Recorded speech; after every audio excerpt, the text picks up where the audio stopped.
What if I told you that the money you use today was never designed to make you free? On the contrary, it was designed to guide you, pressure you, and push you into a specific order. Unfortunately, the truth hurts. In the modern world, money is no longer just a tool of trade. It has become one of the oldest and most effective psychological weapons ever created against the human mind. To understand this better, we must first accept a painful truth. Most of the money in your pocket today is like a ghost. It doesn't truly exist. No gold, no silver, not even paper. Just a number, a simple light on a screen. A trust me statement. And yet the human mind can bring its deepest fears to the surface because of things that aren't even tangible. This is where money steps in. You can't see it, but it quietly controls your entire life in the background. The earliest empires discovered something powerful about money. You didn't need physical chains to control people. Taxes, armies, laws, and yes, they all worked. But the real power came from controlling a person's sense of value. When the first coins of the ancient world were minted, kings discovered something. If I tell people what is valuable, I also control what they will chase. The Roman Empire became one of the greatest laboratories for this idea. The Roman denarius, a silver coin stamped with the emperor's face, ruled everything for centuries. The soldiers' salaries, taxes, trade. It wasn't just a piece of metal. It was a small propaganda tool carrying a message. Rome can be trusted. Rome pays. But later, emperors became greedy. Wars expanded, expenses exploded, treasuries ran dry. And they pressed the easiest button of all. They began reducing the silver inside the coins. The emperor's face stayed the same. Rome's symbols stayed the same. But the most important thing, the value, was being hollowed out. At first no one noticed. Then the soldiers complained. Then merchants raised prices. Then the people realized their money bought less and less every day. The lesson was clear. Money wasn't a metal. Money was a trust. And once that trust broke, Rome's psychological weapon turned against its own master. Centuries later, Byzantium already knew this story. They had witnessed Rome's collapse, the devaluation of the denarius, and how it had rotted the army and the state from within.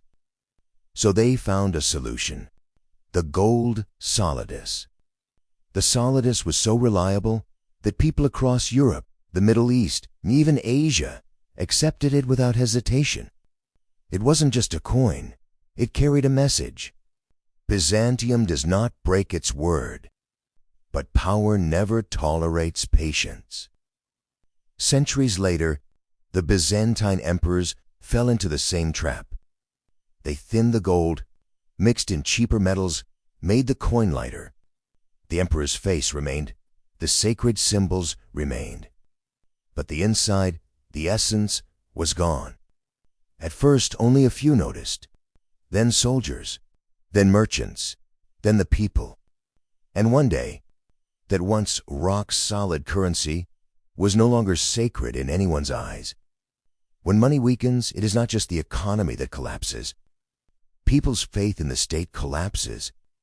Their hope in the future collapses. Their respect for themselves collapses. Again, the same old lesson returned. Money weighs nothing without trust. And when trust breaks, even the brightest gold turns into trash. But every collapse still had winners. In Rome and Byzantium, it was those who trusted real assets, not the currency. Land, gold, food, being debt-free, these were the people who survived. When kings hollowed out their money, the smart ones silently changed the game from the background. They moved not toward the money the state created, but toward the value the state could not touch. That was the secret. Centuries later, a new invisible killer appeared. The disease that murdered economies. In the 14th century, the Black Death wiped out nearly half of Europe. Towns fell silent, fields rotted, Cities looked abandoned. It was one of humanity's darkest ages. But economically, something strange happened. When fewer people exist, the value of each person and what they produce rises. Fields still existed, houses still stood, animals still wandered. But there weren't enough people left to take care of any of them. Those who survived woke up in a completely different world. Suddenly they could claim land, livestock, and wages they could never imagine before. Opportunities once beyond their rank became reachable. Kings, nobles, the church, they all tried to keep the old order. But death itself had broken the psychological system that held people down. History teaches us one thing clearly. Crises do not only create loss, crises change the psychological role of money. Someone weak yesterday may become powerful the next morning, but today, crises don't spread through plague. They spread through technology, through screens. A virus headline, a bank failure, a war announcement, a single line of text can shake billions. Power has changed form. In the modern era, we also have another story. The banks of Florence. In the 14th century, Florence was Europe's financial capital. Families like the Bardi and the Peruzzi loaned money to kings. They were so large and powerful that no one believed they could fail. Until one day, the King of England simply couldn't pay. His "I can't pay" shattered an entire system.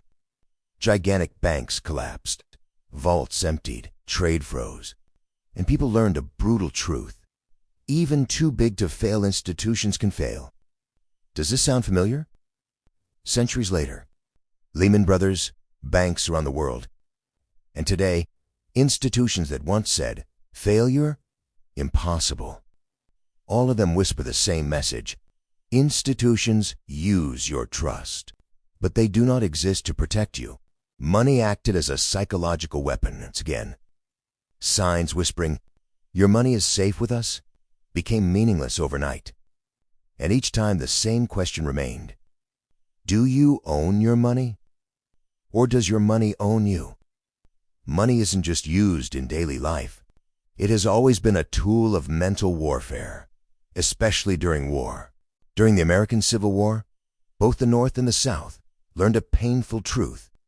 Real resources weren't enough to win. So governments began printing promises, selling trust. The North had greenbacks, the South had graybacks, both plastered with slogans of unity, freedom, patriotism. But with every new bill printed, the old ones weakened. Inflation in the South became so brutal that soldiers' salaries lost value before they even got home. People carried bags full of notes just to buy bread. When the war ended, it wasn't only a flag that died. An entire currency died with it. Confederate money became a collector's item, nothing more than a worthless relic. The lesson? Money can be tied to honor. But honor does not come from a printing press.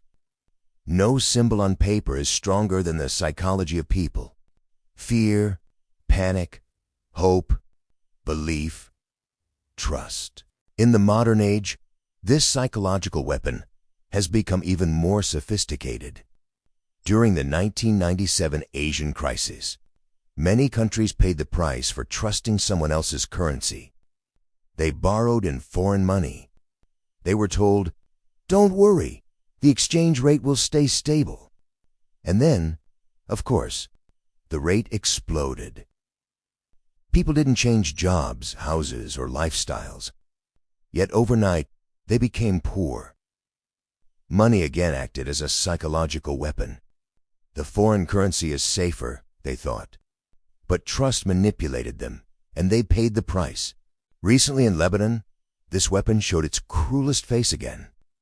People deposited years of earnings into banks, believing they were safe. Then one day the bank simply said, "We can't give your money." And that was it. No robbery, no system collapse, just a sentence. and people's lives vanished into blurry numbers on a screen. This is why money is not merely an economic tool. It is an engineering device designed to manipulate the human need for security. And the winners throughout history share a pattern. They don't worship money. They don't trust only one basket. They don't fall for the illusion of the system will last forever. History shows us crises don't redistribute wealth. They redistribute belief. They redistribute perception. During collapse, you realize how hollow money truly is. But by then, it's usually too late, because dreams built on illusions disappear instantly. Real protection isn't only gold, silver, land, or food. Yes, these matter.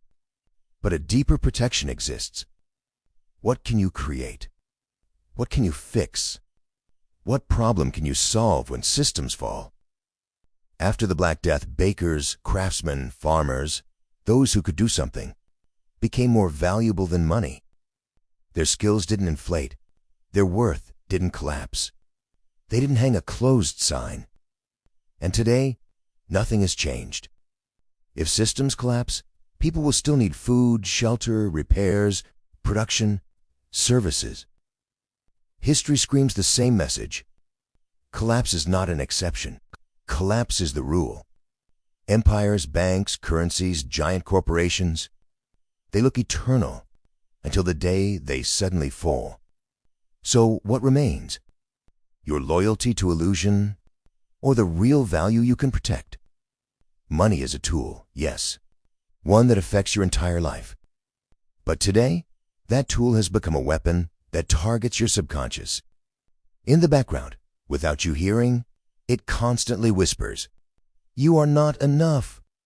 Work more, consume more, borrow more. Maybe one day you'll be enough." But you won't. The first step to silence that whisper is to see how the weapon works. To learn not to wander inside the spider's web while the spider watches. Because the real battle isn't on your paycheck. It isn't in interest rates. The real battle is about what you use to measure your own worth. You are valuable, and they don't want you to know that. Look at the winners throughout history. They were never the ones who worshipped paper. They were the ones who saw the illusion break first. And today the question is still the same.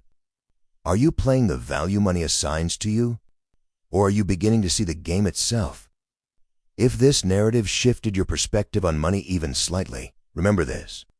Every crisis is a transfer. A transfer from the blindly trusted majority to the prepared minority.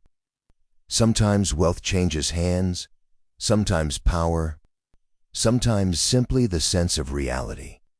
And history always punishes those who look away by striking them through the very thing they trusted most. So, what do you trust the most today? That's where the real question begins. And if you continue searching for the answer, that itself is the first step toward protection. A step that might define your entire future.